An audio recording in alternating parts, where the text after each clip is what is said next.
If these nails don't bring me luck, at least they'll distract the competition with all this sparkle. Not only are these my St. Patrick's Day nails, I've also got my 5K race coming up, and it's my nail studio's 8-year anniversary, so we're celebrating big this month. In this tutorial, I'm showing you everything. How to get that soft, dreamy ombre and blush effect with eyeshadow pigments, crisp, isolated chrome designs, textured 3D nail art, and how to apply charms, crystals, and beads so they actually stay on.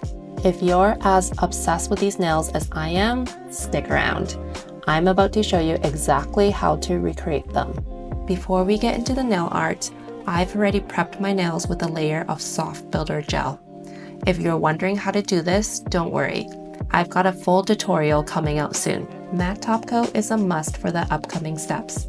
I'm using Matte On by Akzentz. I'm starting with the eyeshadow ombre and blushing effect. Here I'm applying matte top coat on my thumb. I don't show it here, but I'm also applying it to my middle and pinky nails and curing for 30 seconds in an LED lamp.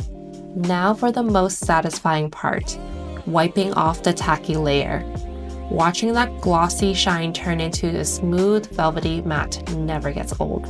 It's like a little magic trick every time.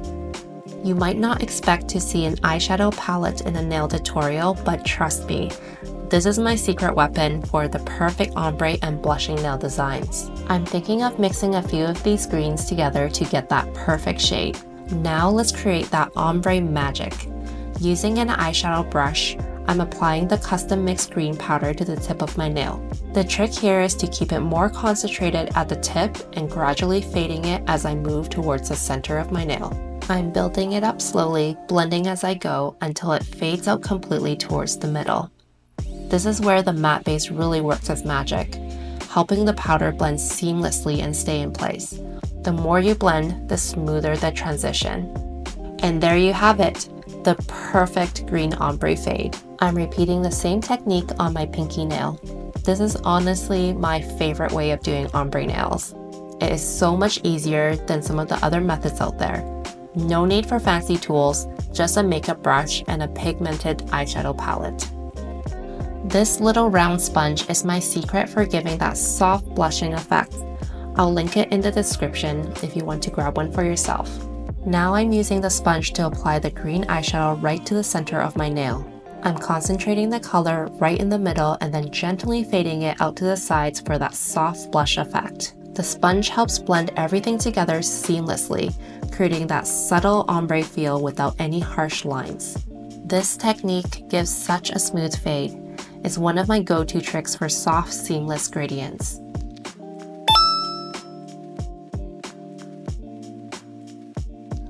Next, I'm applying another layer of matte top coat to my thumb, middle, and pinky nails.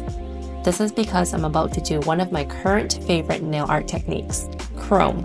It's super important to have that matte top coat underneath before applying chrome, because it keeps the shimmer from sticking to places we don't want it to. Without it, the chrome will just spread all over the nail instead of staying where you want it. I'll cure this for 30 seconds to lock it all in.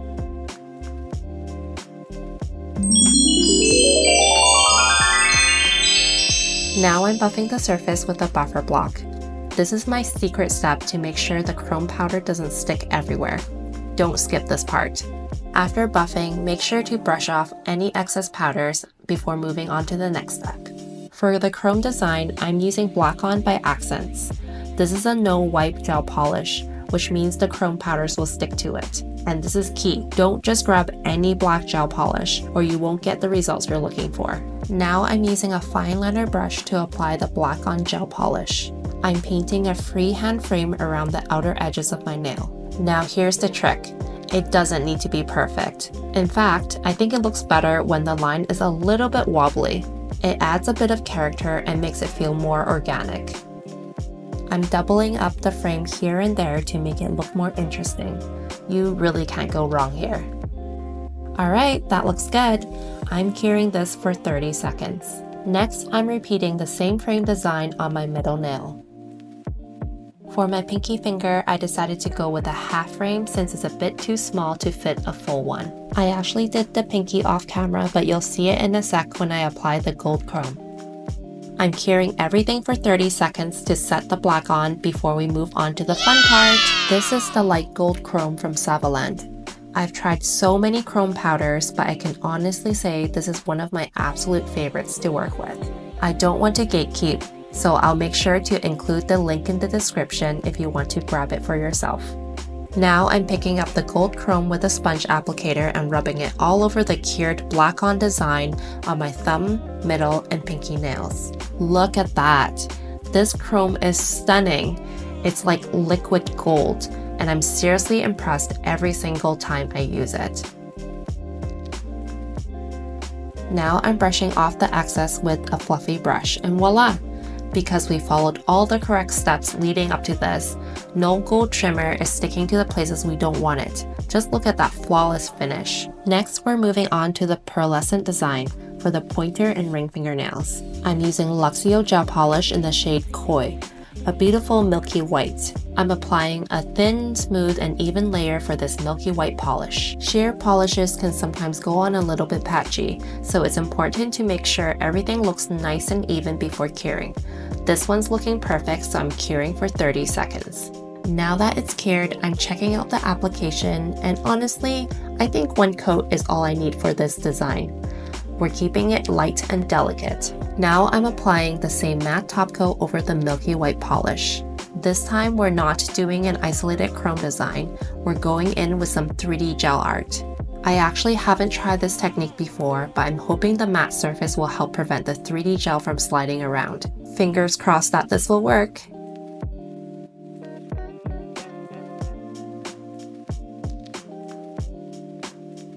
This is the 3D gel that I'll be using today. I love how it comes in a tube and makes application super easy. The consistency though, not my favorite. It's really sticky, almost stringy, and sometimes after curing it can turn a little yellow. But since I'm layering a chrome over top, that won't matter today. I'm starting by squeezing a small blob of clear gel near the cuticle area. Then I'm using a fine liner brush to drag it out. It kind of looks like a cute little comma. Super simple, but adds such a cool effect. Now I'm adding another one closer to the tip of the nail. This doesn't need to be perfect, we're just creating some texture here. A little dimension makes all the difference. Once I'm happy with it, I'm curing for 60 seconds to set everything in place. Okay, this is so cute. I'm obsessed with how the texture is coming together. Now I'm working on my ring finger, adding 2 blobs of 3D gel. And yep, here we go, struggling with the second one. This gel is so sticky, it's basically like spider silk at this point. I'm dragging them out just like before, but I can feel the gel is starting to run. So I'm curing it now to set everything in place, otherwise the 3D design might flatten out and lose its shape. I added a third blob off camera and I love how this is turning out. I can't wait to add the pearlescent powder, but first I'm going in with a thin layer of shine on. The 3D gel is Snow White, but I haven't gotten great results applying chrome directly on top of it. So I'm sticking to what I know works best, adding a layer of shine on first. I'm keeping this layer very thin so we don't lose too much of the 3D definition. We want the texture to still pop after the chrome goes on. Look at this tiny pot. So cute! This is the Pearlescent Silver Chrome Powder from Akzentz. And don't let the size fool you, a little goes a long way. Now for the best part, rubbing in the chrome. This gives my nails the prettiest glass-like shine with a pearl finish.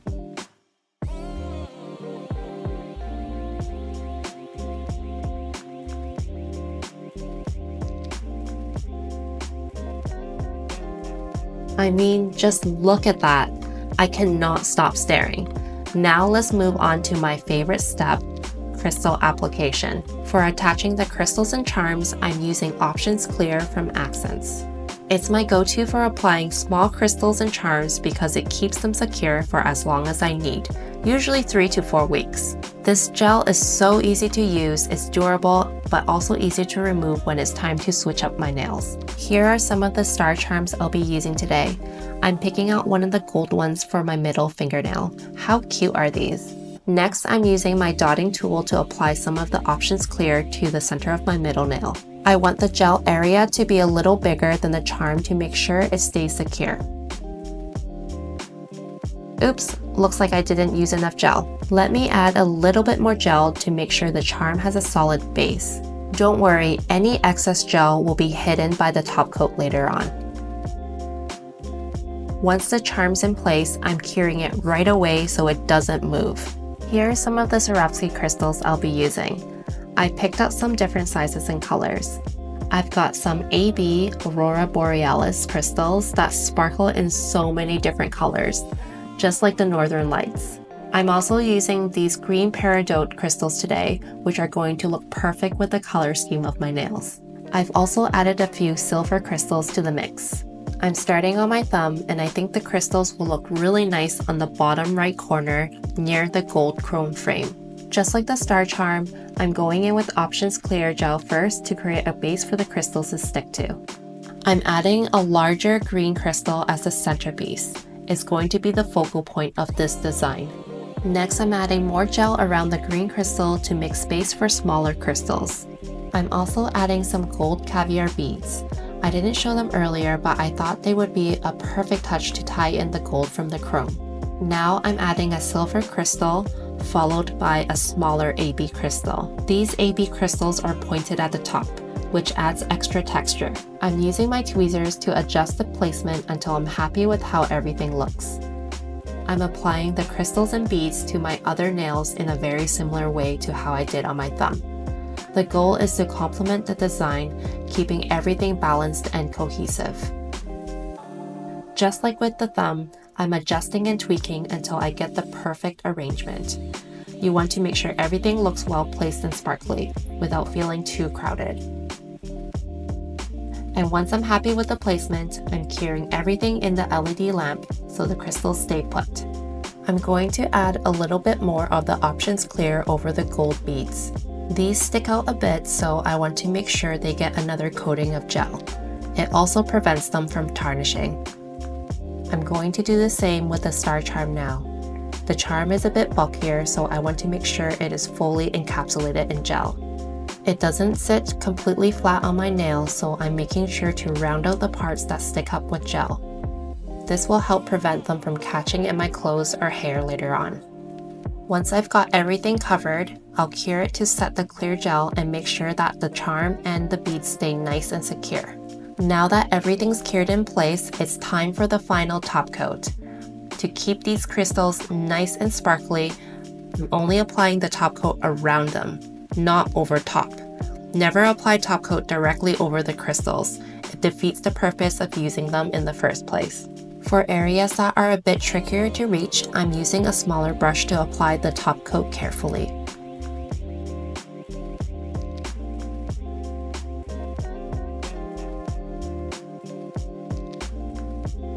And now I'm adding a thin layer of top coat to the index and ring nails. The key here is not to overload the nail with top coat, or else the 3D design will lose its shape. Now I'm adding the final top coat to the middle fingernail. The star charm should be well encapsulated with the Options Clear, but this is my last chance to make sure it's really secure. Once that's done, it's time for one last 30-second cure to lock everything in. Now that the nails are all set, I'm ready to take on both my race and another year of growing my salon. What do you think of this nail art? I'd love to know. Are you celebrating any big milestones this month? Let me know in the comments. Thanks so much for watching, and don't forget to like, subscribe, and I'll see you next time. Hopefully with a shiny metal and even shinier nails. Wish me luck!